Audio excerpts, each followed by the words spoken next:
Hi friends, அனைவருக்கும் வணக்கம். Welcome to my channel. எல்லோரும் எப்படி இருக்கீங்க ஃப்ரெண்ட்ஸ்? நல்லா இருக்கீங்களா? ரொம்பவே சாஃப்டான அரிசி மாவு சப்பாத்தி இந்த வீடியோவில் எப்படி செய்கிறதுன்னு சொல்லி பார்க்கலாம். நம்மளோட இந்த சேனல் நீங்கள் இப்போ தான் ஃபஸ்ட் டைம் பார்க்குறீங்கன்னா நம்ம சேனல் பிடிச்சிருந்தா மறக்காமல் ப்ளீஸ் ஃப்ரெண்ட்ஸ் சப்ஸ்கிரைப் பண்ணிக்கோங்க. அதோட பக்கத்தில் இருக்க பெல் பட்டனையும் ப்ரெஸ் பண்ணிக்கோங்க. அப்போ தான் நம்மளோட எல்லா வீடியோஸையும் மிஸ் பண்ணாமல் உடனே பார்க்க முடியும். முதல்ல அடுப்பு மேலே ஒரு பாத்திரம் வச்சுக்கலாம். அதில் ஒரு கப் அளவுக்கு தண்ணி, நீங்கள் எவ்வளோ மாவு வேணாலும் எடுத்துக்கலாம். எவ்வளோ நம்ம தண்ணி எடுக்கிறோமோ அந்த அளவில் தான் எடுக்க போகிறோம். அதனால் நீங்கள் கப்போ இல்லை கிளாஸோ எது வேணாலும் எடுத்துக்கலாம். இப்போ ஒரு கப் அளவுக்கு நம்ம இங்கே தண்ணி வச்சுருந்தோம்னா ஒரு கப் அளவுக்கு அரிசி மாவு எடுத்துக்க போகிறோம்.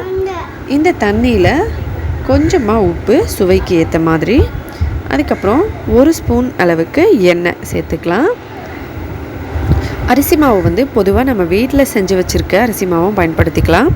இல்லை கடையிலேருந்து வாங்கி பயன்படுத்துகிறீங்கன்னா அதையும் நீங்கள் பயன்படுத்திக்கலாம். சுவைக்கு ஏற்ற உப்பு சேர்த்தாச்சு. ஒரு ஸ்பூன் எண்ணெய் சேர்த்துடலாம். சேர்த்துட்டு அதுக்கப்புறம் இதில் தண்ணி கொஞ்சம் கொதிக்க ஆரம்பிக்கும் போது நம்ம இதில் மாவு போட்டுடலாம்.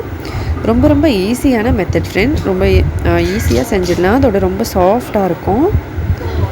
இப்போ இதில் இந்த மாதிரி மாவு கொட்டிடணும். மேலே கொட்டிட்டு இந்த மாவு இந்த மாதிரி எல்லா பக்கமும் படுற மாதிரி தள்ளி விட்டுறலாம். தள்ளிட்டு அதுக்கப்புறம் நம்ம இதை மூடி வச்சுட்டு ஸ்லோ ஃப்ளேமில் வச்சு 5 நிமிஷம் வேக வைக்க போகிறோம். சிம்மில் வச்சிடலாம். இப்போ நல்லா சிம்மில் வச்சாச்சு. மாவு இப்படியே வேகட்டும். ஒரு 5 நிமிஷத்துக்கு மூடி வச்சிடலாம். 5 நிமிஷம் கழித்து நம்ம ஓப்பன் பண்ணி பார்க்கலாம். இப்போ 5 நிமிஷம் ஆயிடுச்சு. ஓப்பன் பண்ணி பார்த்துடலாம். பாருங்கள் ஃப்ரெண்ட்ஸ், நல்லா வெந்துட்டுருக்கு மாவு. இப்போ இதை நம்ம ஒன்றா சேர்த்து நல்லா கலந்துடலாம். இப்போ பார்க்கும்போது தண்ணி நிறைய இருக்க மாதிரி தெரியும். ஏன்னா மாவு நம்ம இன்னும் கலக்கவே இல்லை. மேலே தான் மாவு அப்படியே இருக்குது. இந்த மாதிரி கலந்தோம்னா மாவோட தண்ணி எல்லாம் ஒன்றா சேர்ந்து வந்துடும். இப்போ பாருங்கள், தண்ணி கரெக்டாக ஆகிடுச்சு. நமக்கு இந்த அளவு தான்.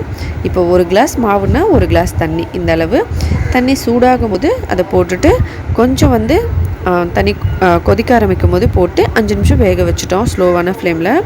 அவ்வளோதான், மாவு ரெடி ஆகிடும். ரொம்பவே ஈஸியான மெத்தடு.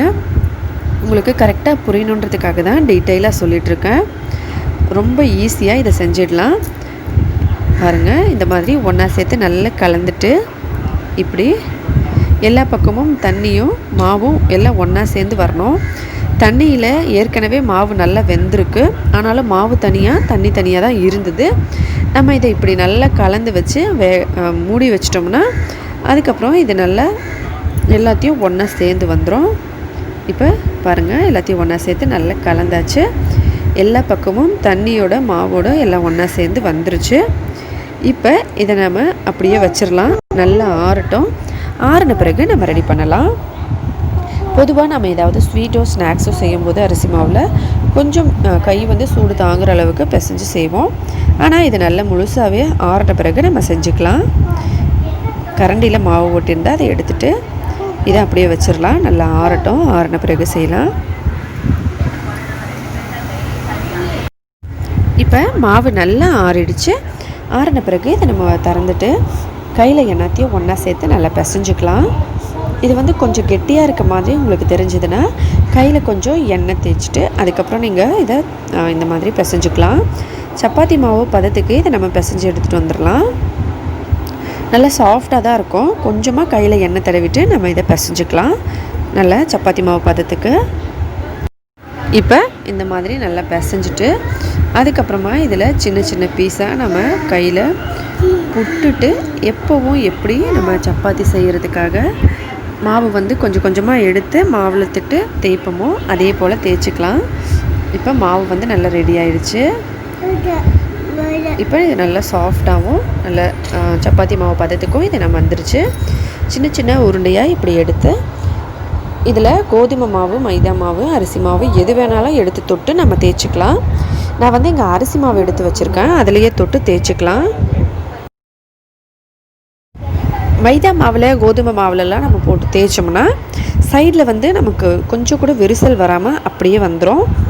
இதுலேயும் விரிசல் அதிகமாக வராது. ஆனால் நமக்கு ஃபஃப்னு வந்துடும். நீங்கள் அரிசி மாவோ இல்லை கோதுமை மாவோ மைதா மாவோ உங்களுக்கு எது ஈஸியாக கிடைக்கும் நீங்கள் அதையே பயன்படுத்திக்கலாம்.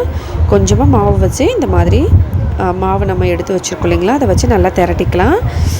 எப்போவுமே நம்ம சப்பாத்தி வந்து மாவு திரட்டும் போது கொஞ்சம் நல்லா மெல்லிசாக தடவி தேய்ச்சிக்கிட்டோம்னா தான் நல்லா உப்பி வரும், அதோட நல்லா சாஃப்டாகவும் இருக்கும்.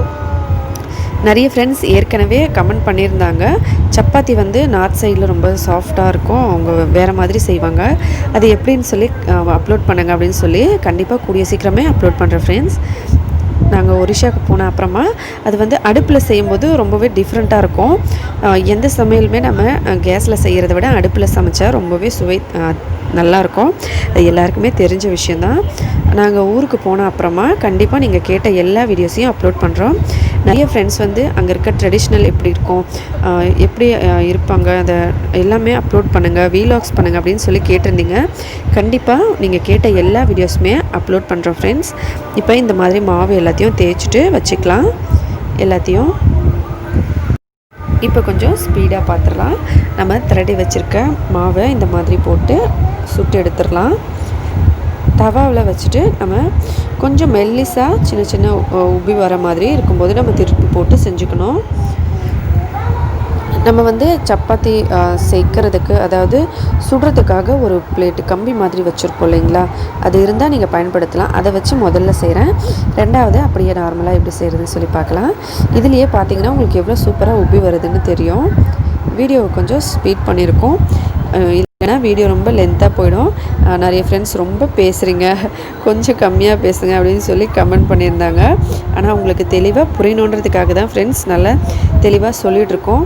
இல்லைனா சரியாக உப்பலை இல்லை சரியாக வரலைன்னா உங்களுக்கு ஏன் இது இப்படி ஆயிடுச்சுன்னு சொல்லி தோணும் இல்லைங்களா, அதனால் நல்ல தெளிவாக புரியணுன்றதுக்காக மட்டுமே கொஞ்சம் பெருசாக பேசி, அதாவது புரிகிற மாதிரி பேசிக்கிறோம். இந்த மாதிரி சுட்டு எடுத்துடலாம். அடுத்தது வந்து நம்ம அப்படியே சுடலாம். எப்போவுமே வந்து சப்பாத்தி கொஞ்சம் உப்பி வந்த அப்புறமா நம்ம இந்த மாதிரி கம்பியில் போட்டு சுட்டு எடுத்தோம்னா நல்ல உப்பி வரும். அந்த கம்பி இல்லைன்னா நம்ம நேரடியாக தவாவிலேயே இப்படி போட்டுட்டு கொஞ்சம் சின்ன சின்ன பபிள்ஸ் வரும்போது அதை வந்து நம்ம கரண்டியில் மேலாக்க கொஞ்சம் அழுத்தி விட்டு திருப்பி போட்டு அழுத்திட்டோம்னா அது நல்லா சாஃப்டாக ரெண்டு பக்கமும் உப்பி வந்துடும். இது பாருங்கள் ஃப்ரெண்ட்ஸ், எவ்வளோ சூப்பராக உப்பி வருதுன்னு உங்களுக்கு பார்த்தாலே தெரியும். எவ்வளோ குட்டி குட்டியாக பபிள்ஸ் வந்தது, அதுக்கப்புறம் நல்லா உப்புதுன்னு பாருங்கள் ஃப்ரெண்ட்ஸ், எவ்வளோ சூப்பராக இருக்குது. இதை நான் உங்களுக்கு பக்கத்தில் காட்டுறேன். நல்ல சூப்பரான சாஃப்டான அரிசி மாவில் செஞ்ச சப்பாத்தி ரெடி ஆகிடுச்சு. எண்ணெய் வேணாலும் நீங்கள் எண்ணெய் போட்டு செஞ்சுக்கலாம், இல்லை பரோட்டா வேணுனாலும் மடித்து சுட்டுக்கலாம். உங்கள் விருப்பப்படி செஞ்சு சாப்பிட்டு எப்படி இருந்ததுன்னு மறக்காமல் கமெண்ட்ஸில் சொல்லுங்கள். இந்த வீடியோ பிடிச்சிருந்தா லைக் பண்ணுங்கள், ஷேர் பண்ணுங்கள், மறக்காமல் நம்ம சேனலை சப்ஸ்கிரைப் பண்ணிக்கோங்க ஃப்ரெண்ட்ஸ்.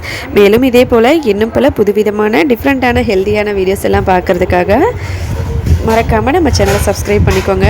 ஹெல்த்தியான ஃபுட்டாக வீட்டிலேயே சமைச்சு சாப்பிட்டு ஹெல்த்தியாகவும் சந்தோஷமாகவும் சேஃபாகவும் இருங்க.